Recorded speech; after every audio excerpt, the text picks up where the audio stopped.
What if one statement could completely change the way millions of people view one of the biggest foreign policy stories of the decade? That's exactly why this story is exploding. Some critics argue that recent comments from Donald Trump raise new questions about his previous claims regarding Iran, while supporters strongly disagree. We're breaking down what was actually said, why people are reacting so intensely, and what it could mean if the interpretation holds up. If you enjoy videos that separate headlines from the facts behind them, subscribe now before you forget. Join thousands of viewers who never miss the biggest political stories. Because the next few minutes may completely change how you see this controversy. Donald Trump began his war demanding the unconditional surrender of Iran. What did he get? I think he's the one who did pretty much an unconditional surrender. You know, people ask me all the time, and I'm sure they ask Secretary Kerry the same thing, do you feel terrible about what's happened? And my answer to that always is the greatest hurt and pain is what Donald Trump has done to the American people, what he's done to our economy, what he's done to our democracy, and quite frankly, what he's done to the world's economy. I think probably at the G7, the leaders were glad that the Strait of Hormuz was going to open. Of course, it wasn't closed before President Trump started this war. So, of course, they want the economy to get better. But this is not a deal. This is not an agreement. This is a set of principles that require tedious, patient, complex, expert-driven negotiation. And we haven't seen any of that so far. Yesterday, as the president was leaving Turkey, he left on the old Air Force One, the one that he was supposed to have put away forever, that was never going to be used again.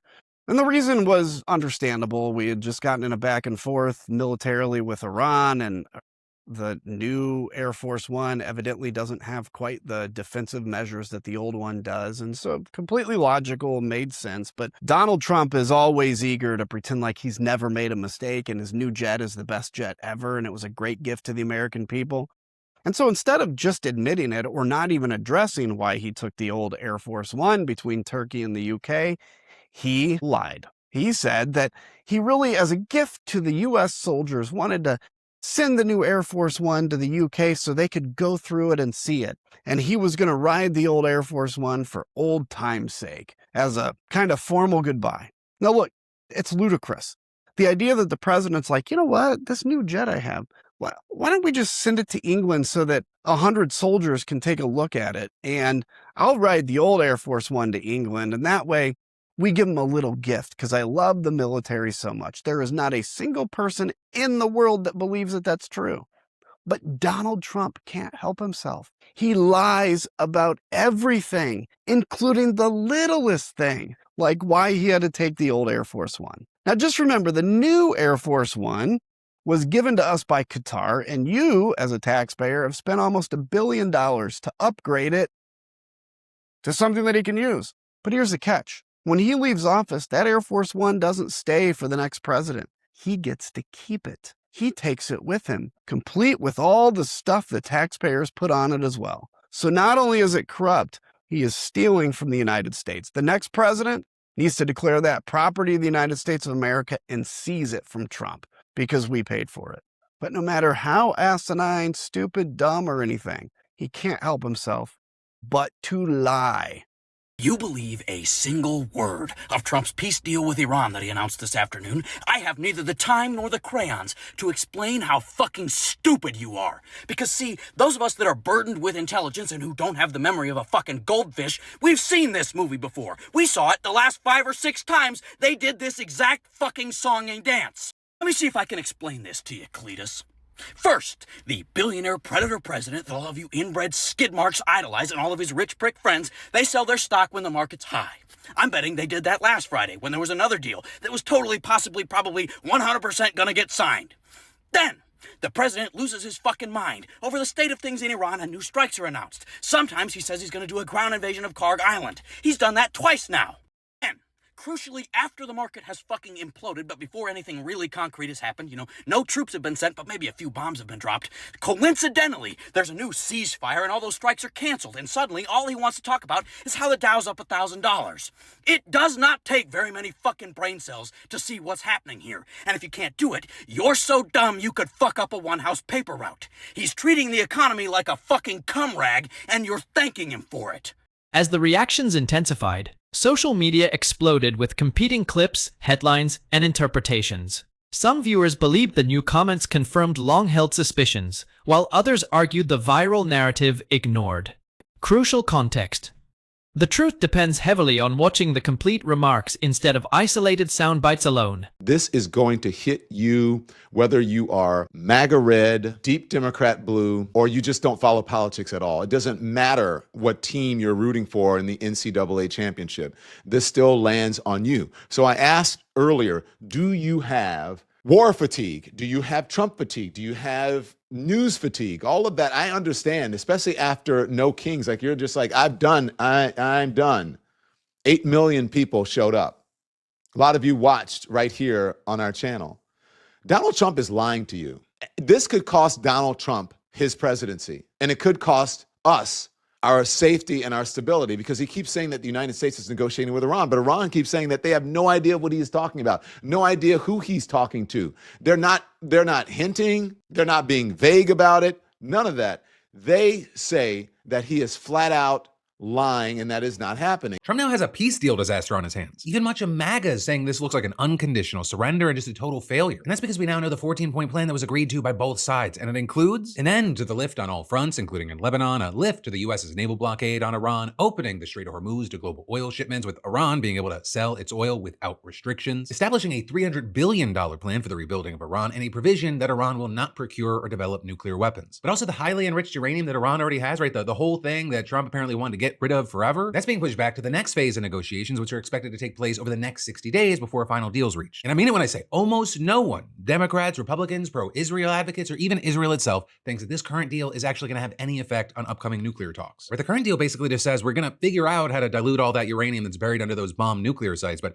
who could excavate it, who could ultimately dilute it, where it'll even go, none of that's been established. And it also says almost nothing about enrichment, and that could leave the door open to a situation where Iran downblends its current stockpile, keeps it, and retains enrichment capabilities, potentially meaning that it could re-enrich it. And actually, when Trump was directly asked how this deal ensures that Iran permanently is prevented from getting a nuke, he just promised more war, saying if it's not permanently, we will bomb them. And that's as many really don't believe in the 60-day timeline. And that in part because that Obama-era deal that Trump hates so much, it took 20 months, and right now, there's no evidence that Iran's actually going to offer Trump anything more than they did with Obama back in 2015. And ultimately, you got a lot of MAGA, including Ted Cruz and Ben Shapiro, just not happy with this deal. Though, many, including Ben Shapiro, they're cowards, and so they didn't blame Trump directly, and instead, they're throwing Vance under the bus. As the reactions intensified, social media exploded with competing clips, headlines, and interpretations. Some viewers believed the new comments confirmed long-held suspicions, while others argued the viral narrative ignored crucial context. The truth depends heavily on watching the complete remarks instead of isolated sound bites alone. Donald Trump's lie of the day. Stupid island that they have. So Donald Trump just went on a big rant on Britain being a bit reluctant to help him bomb Iran. Now, while he was having a pop at Britain, he complained, as he always does, about wind farms. They got windmills all over the place that are ruining the country, ruining the landscapes. He's done this for years, ever since Scotland put a wind farm up next to one of his golf courses. He also had a rant about immigration for other reasons. But during his customary attack on London Mayor Sadiq Khan, which he always throws in about this point, he added a new bit. But you have Sharia courts. No. You have Sharia courts adjudicating law. No, we don't. There aren't any Sharia courts in the UK. Not in the way that Trump thinks, anyway.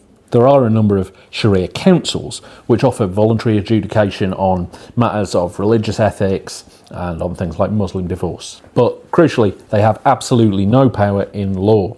Funny thing, similarly, ecclesiastical courts in the Church of England and canon law tribunals in the Catholic Church also operate in the UK, and they offer similar voluntary arbitration services on religious and marital matters. But nobody complains about those, which is weird.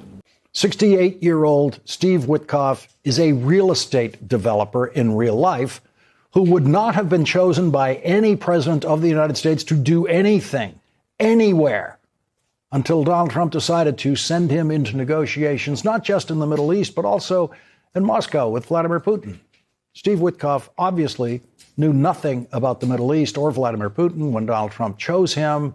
And now that he's met Vladimir Putin, he still knows nothing about Vladimir Putin, as he demonstrated so embarrassingly today when Carl Quintanilla at CNBC asked him why Donald Trump decided to allow Vladimir Putin to take full advantage of the explosive increase in the price of oil and profit off of that new price, a new price created by Donald Trump's war.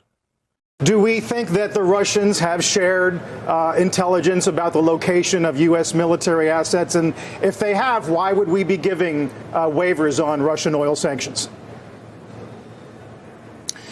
Well, I'm not an intel officer, so I can't tell you. I can tell you that yesterday on the call with the president, the Russians said that they have not been sharing. That's what they said. So, you know, we can take them at their word, but they did say that. We can take them at their word. He said that. Donald Trump's clown of the day, Steve Witkoff, says we can take Vladimir Putin's word for it that Russia has not been helping Iran target attacks on American military personnel. That is the single worst thing Vladimir Putin could possibly be doing to the United States in this war. And Vladimir Putin knows it. And Vladimir Putin also knows that Donald Trump has always behaved like Vladimir Putin's trained puppy around the Russian dictator. Vladimir Putin knows that he has lied to Donald Trump to his face, and Donald Trump has then gone out to a microphone to tell the world, I believe Vladimir Putin. After credible reporting by MS Now, the New York Times, and the Washington Post that Vladimir Putin was helping Iran target the American military, which led to the deaths of 7 American soldiers and injuring 140 American soldiers, all Vladimir Putin had to do was tell Donald Trump on the phone yesterday that he didn't do it. Donald Trump might not actually be so stupid as to actually believe Vladimir Putin, but it doesn't matter because Donald Trump is deeply perverse enough to publicly claim to believe Vladimir Putin. And so is Steve Witkoff. They'll never build a nuclear weapon under our deal, but I don't know if we're going to have a deal. We may just do it without a deal because you know what? It's easier.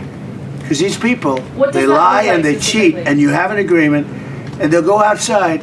For instance, they agreed, well, we'll never have a nuclear weapon. They agreed. Then they go outside, they have a news conference where they leak that we never discussed the subject. Now, who would believe we never discussed the subject? On Iran, can you clarify, does the end of the ceasefire mean that we are back to a full-scale military conflict? Look, they violate the agreement every day. They lie, they cheat, they kill people. They've been killing people for 47 years. They knocked out the SS Cole. We lost, 200 people more. That was a long time ago. For 47 years, no president did anything about that. I watched Donald Trump's speech last night to the nation, so you didn't have to, but here are some of the most ridiculous things he said that are just flat out lies. The United States has never been better prepared economically to confront this threat. You all know that. We built the strongest economy in history. We're going through it right now, the strongest in history. In 1 year, we've taken a dead and crippled country, made it the hottest country anywhere in the world by far with no inflation, record-setting investments coming into the United States, over $18 trillion, and the highest stock market ever, with 53 all-time record highs in just 1 year. The United States economy is doing horribly right now. Gas is almost $6 a gallon in California. People can't afford rent. People can't afford bills. The price of groceries is higher than ever. And to hear the president, who is a billionaire, go online and rant about the stock prices, which the average American doesn't own, and how America is doing better than ever, when internally American citizens feel as if the money being spent abroad can be spent here to focus on school, daycare, healthcare, and infrastructure, is a slap in the face. So once again, I'm going to ask this throughout this video. How do you guys who are poor from Iowa, Nebraska, and farmers continue to support a man who only fills his coffers and makes his friends rich? Then we're in great shape for the future. The United States imports almost no oil through the Hormuz Strait and won't be taking any in the future. We don't need it. We haven't needed it, and we don't need it. The countries of the world that do receive oil through the Hormuz Strait must take care of that passage. They must cherish it. They must grab it and cherish it. They can take the lead in protecting the oil that they so desperately depend on. The United States imports roughly 600,000 barrels a day from Saudi Arabia and up to 350,000 barrels a day from Iraq. This oil all comes through the Strait of Hormuz. And even if it didn't, global markets dictate the price of oil, which is why the oil increase and shortage around the world caused prices to go up. Trump has also threatened to stop sending aid to Ukraine if the Europeans do not help his war in Iran. To come on and start a war that no one needed because Iran wasn't actual imminent threat to us and weren't going to attack us because Iran doesn't officially attack other nations in the region, especially abroad, and then try to rope the EU into your war, and then now you're blaming them for not securing the Strait of Hormuz because you're scared to go in to Iran and actually fight them head on? In these past 4 weeks, our armed forces have delivered swift, decisive, overwhelming victories on the battlefield. Victories like few people have ever seen before. Tonight, Iran's Navy is gone. Their Air Force is in ruins as we speak.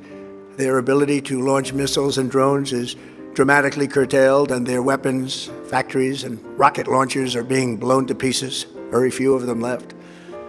Never in the history of warfare has an enemy suffered such clear and devastating large-scale losses in a matter of weeks. Not only has this war been sloppy, unnecessary, and messy, you have actually bombed a children's school with hundreds of kids in it. So no, your actions have not been swift and have not been direct. We've also shot at our own planes, and we've also had our own army personnel injured by America and America's actions. So no. And to continuously claim that Iran is decimated while Iran is sending out videos inviting Americas and troops to come on the ground saying that they're ready for you and showing their Navy, you can't just continuously lie because American eyes have not even seen your efforts in the war. We haven't seen anything. All we've seen is you bomb a couple of factories. That doesn't mean Iran is decimated, and I doubt that they're decimated because they're on a bombing campaign right now in Israel and in the Middle East, your allies. The second largest reserves on Earth after the United States of America. We're now totally independent of the Middle East, and yet we are there to help. We don't have to be there. We don't need their oil. We don't need anything they have, but we're there to help our allies. America produces the most oil in the world. That is a true statement. But what he's leaving out and what most MAGA dummies won't even research is why we import. We're a net oil importer. We actually export more oil than we import.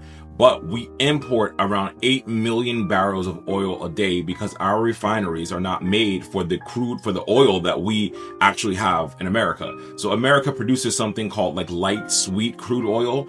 Our refineries though are made for sour heavy crude oil, the oil that comes from other places, to refine that. So it's easier for us to export our oil and for us to import the oil. But just so you know, the oil that we actually use in this country is imported, not our own oil. I mean, the more he talks about Iran, this whole video, is the more it sounds like he's talking about Israel. And I think that is just projection of everything that's going on. To continuously say, like, we've never seen any military action like this before. The world has never seen it. I'm the greatest president to ever do anything. Show us the tapes. Show us this illustrious force of America taking out the Iranian regime. Show us that Iran is toppled. Show us that they don't exist anymore because you're lying. I think having to have endured this man my whole life, being a New Yorker, I've endured Trump my whole life. So he's been a scamming, lying sleazeball from Queens my whole life. But now to see his scams and his lies dictate the will of the American people when the majority of American people don't support what he's doing is so infuriating. Because the things he's lying about, I know people are believing, but it's all easily researchable. Have a good rest of you guys' day. Bye. All right, you guys know I'm not the biggest fan of Trump, but credit where credit is due, because I just read through the terms of the new agreement with Iran, and it is a massive win for the United States. First, he got them to give up 11 tons of enriched uranium. That's 98% of their supply. They agreed to dismantle 13,000 centrifuges used to enrich nuclear material, and they agreed to cap the purity level of the little enriched uranium they still produce at 3.67%, which is 1/30th the level you'd need to make a bomb. And to ensure they don't go off the rails, they agreed to allow independent inspectors to conduct on-site inspections of all of their nuclear sites, including undisclosed locations we discovered through surveillance. On top of that, the Strait of Hormuz stays open and Iran gets no additional cut of oil that flows through it. Wait, hang on a second. Shit, you guys, I'm sorry, I read that wrong. Those were the exact terms of the Joint Comprehensive Plan of Action, also known as the Iran nuclear deal signed by President Obama. That deal was so thorough and so well executed that in every single one of the more than a dozen independent inspections, Iran was fully compliant, including all of the inspections conducted by Donald Trump's own State Department. And on top of that, Obama's deal took the Strait off the table as leverage, because in exchange for giving up their nuclear weapons program, they got relief from sanctions on oil sales. So closing the Strait would have hurt them just as much as anyone else. But Trump tore up the deal anyway, because just like with the Affordable Care Act, any policy that proves Obama was 1,000 times the president Trump will ever be is an unacceptable living reminder of Donald Trump's incompetence and inadequacy, because there is nothing Trump hates more than a mirror that tells the truth about his reflection. A Velveeta Cheeto who is somehow simultaneously both twice the man and half the man that Obama continues to be. So with the deal torn up, within a year Iran had enough enriched uranium to be a problem, so sanctions were reimposed and the Strait was turned back into a hostage. But because Donald Trump can't make a deal durable enough to serve as President Obama's toilet paper, he painted himself into a corner and had no choice but to turn to the military to try and bury the problems he couldn't solve with a pen. Whether this becomes a lasting political turning point or simply another viral controversy, one thing is certain: moments like these shape public opinion long before the full facts are settled. Stay informed, question every headline, and always compare the original statements before reaching your own conclusion. President Trump's claims about Iran's ballistic missile capability just aren't adding up. Remember, at the beginning of the war, when he started it, the president said one of his stated goals was to destroy Iran's missile capability in its entirety. We are going to destroy their missiles and raise their missile industry to the ground. It will be totally, again, obliterated. Then, as the war continued, the president argued that the U.S. was close to achieving that goal, that most of Iran's nuclear capability had been wiped out, despite the fact that we were still seeing them fire missiles at the Strait of Hormuz and other Gulf countries. They have some missiles, they have some drones. I would say percentage-wise, maybe 21, 22% of their missiles. It's a lot of missiles, but it's not what it was when we first attacked. Then, at the G7 summit in France, as the president was defending his MOU with Iran, he made the stunning case that actually Iran should be able to have ballistic missiles. They have to have some because other people have some. You got to have some. Somebody said, you shouldn't give them one. And I have guys, I like some of these guys. Now the president is back to claiming that Iran's missile capability is gone entirely. Now we're leaving Iran with no Navy, no Air Force, no anti-aircraft, no missile capability, no nuclear program. Political analysts immediately started comparing Trump's recent remarks with his earlier statements about Iran.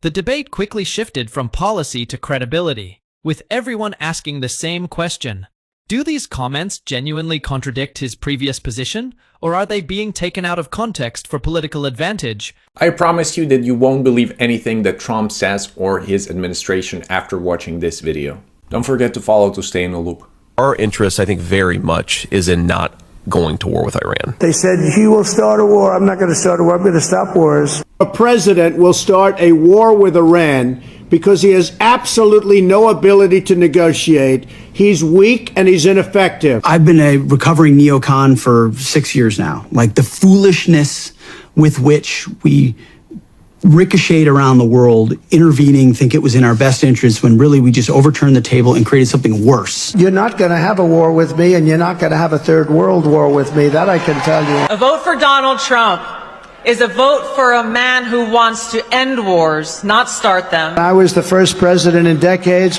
who started no new wars. We don't need the wars.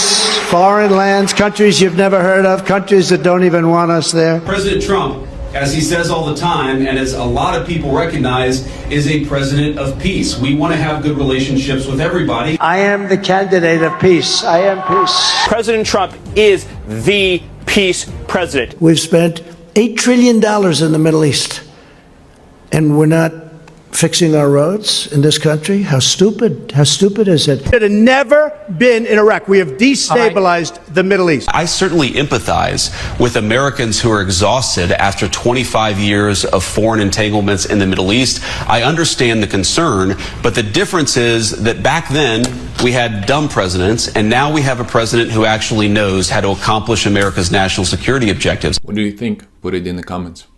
See you in the next one. The Strait of Hormuz is now back open, and all the American empire had to do was rein in its lapdog in Israel. So let's take accounting of what has just happened, because this is complete Iranian victory as of right now. Because at least according to most recent reporting, they have made no concrete concessions on the nuclear deal. They have strong-armed Israel at least to committing to a ceasefire in Lebanon. And they have returned to a negotiating table to drop genocidal sanctions that the US empire has put upon them for the past 40 years. And what America has gotten on the side of this deal is absolutely nothing. We got the status quo, which was access to the Strait of Hormuz, which Trump, in a absolutely hilarious tweet, referred to as the Strait of Iran, despite not all of it being Iranian's territorial waters. And none of this is set in stone, right? The American empire and its lapdog in Israel are not trustworthy in any way, shape, or form. But right now, the agreement is a massive embarrassment to the US empire. Thank God. And this is what anyone who isn't tainted by absolutely blinding nationalism should have seen. America had no goddamn chance, and the best they could hope for was rallying the fascist base by extracting minor concessions from Iran, Russia, and China. But Trump couldn't even achieve that, at the cost of many American lives and many hundreds of Iranian lives. But I think most significantly what this showed was a massive schism in the Western Empire. France and Spain and even Germany made moves away from America during this time, because what this has shown is what I've been saying for a very long time, which is that the American empire is dying, and there needs to be a massive restructuring of international power, and it will not be centering around America like it has been for the past 70 years. Whether this becomes a lasting political turning point or simply another viral controversy, one thing is certain: moments like these shape public opinion long before the full facts are settled. Stay informed, question every headline, and always compare the original statements before reaching your own conclusion. Donald Trump accidentally called himself out for one of his lies as he made an announcement on Iran, then contradicted himself an hour later. Now today, Donald Trump made multiple announcements that we have a deal with Iran, that it's a done deal, despite the fact that to this moment, no deal has been officially signed. But at one point, Donald Trump announced that the Strait of Hormuz is open to all, saying, "Ships of the world, start your engines." Yeah, Donald Trump was drooling over himself with excitement, except an hour later, Donald Trump announced this, that this great deal will bring peace and security to the whole region, with the opening of the strait upon the signing of the deal on Friday. So Donald Trump went from "it's open right now" to "now it's going to be open Friday." But the truth is, there still isn't a deal. While it appears that they are all aligned on many of the points, it is very clear on when things are going to happen is a final sticking point, and one of our allies in the Middle East may not be willing to play ball. This is a long way for over, but hilarious that Donald Trump is now contradicting himself. All right, so yesterday Trump said he was going to hold off on new strikes on Iran, which would have been today. And what he said was that it was at the request of Gulf allies like Saudi and the UAE, and that there were serious negotiations in play. But now we're getting reports from multiple sides that that whole thing was a lie. Now, first off, a bunch of the Gulf countries that Trump referenced in that statement, they came out today and they were all like, we didn't even know there was going to be strikes. They had no idea that there was even a plan to attack, so obviously there's no way they could have asked Trump to hold off on it. But there's also a few of them that even went and said that they would have been in support of the attacks, so just complete fabrication. But it's now coming out that the real reason that he called off the strikes was because the Pentagon warned him that the Iranian air defense has gotten so good at predicting our Air Force and their flight tactics, which of course means that the attack would not go the same as the initial ones. And of course, it's the Iranian air defense that has supposedly been incapacitated. So we just got a multi-layered lie here, And it's just, it's desperation, really. I mean, it could be market manipulation, but the thing is, we didn't get the first part of the manipulation, right? You would need to first announce boldly that we're attacking on Tuesday. Then the markets would crash, and then he'd make the announcement that would bring it up. There was some speculation of strikes, but he never, announced it. You would need the announcement for that to happen. So really, I look at this, and it's just a sign of desperation here. And it's the same thing, it's a rock and a hard place situation. He doesn't want to be in this war. He knows it's a financial collapse. Iran's got us in the economic stranglehold here, but because of a certain small country, we can't actually negotiate our way out of this. So now we're just in the same exact place as usual, but that's just a constant bleed for the US. It's not that Iran's doing amazing financially, but we're seeing them flex their control over the strait, and we're seeing them at least be able to posture, right? Opening their stock market and whatever else. And for us, it's just that slow drip, that slow bleed. Prices keep getting higher. And today, the 30-year treasury yield hit 20-year highs. So not doing so great. So that's why I think there's not even much manipulation happening, right? Because all this stalling does is that. It continues our drip, and they continue to gain leverage. And all at the same time, the small country continues to commit atrocities across the entire region. So, of course, we'll just have to see how it plays out, but we're already pretty screwed. That's the reason I don't really cover economics that much anymore. It's screwed. It's already cooked. There's no reason to cover the market. That one's fried. And then the economic side, it's what is there even to cover? It's fried no matter what happens. Ay. President Trump has also threatened to destroy Iran's civilian infrastructure and, quote, wipe out Iran's civilization if the Iranian government didn't make a deal. Do you think that kind of rhetoric is appropriate, even as a negotiating tactic? No, it's not, because, again, it's part of sending the missed signal. Are you here to liberate us or further hurt us? What hurts our nation is its, of course, civilian infrastructure. What helps us is when you hit the regime and its infrastructure. I'm trying to separate the two from each other. And yes, nobody likes to see victims. But then again, the regime has been using people. Do you think the US and Israel has done enough to separate those two? Well, that's what I'm trying to address. Look, when the regime adapts in tactics to use people as human shields, as they would hide many aspects of their anti-riot forces, or whatever you want to call it, in public areas, including schools and hospitals, a little bit a la what Hamas has been doing in Gaza.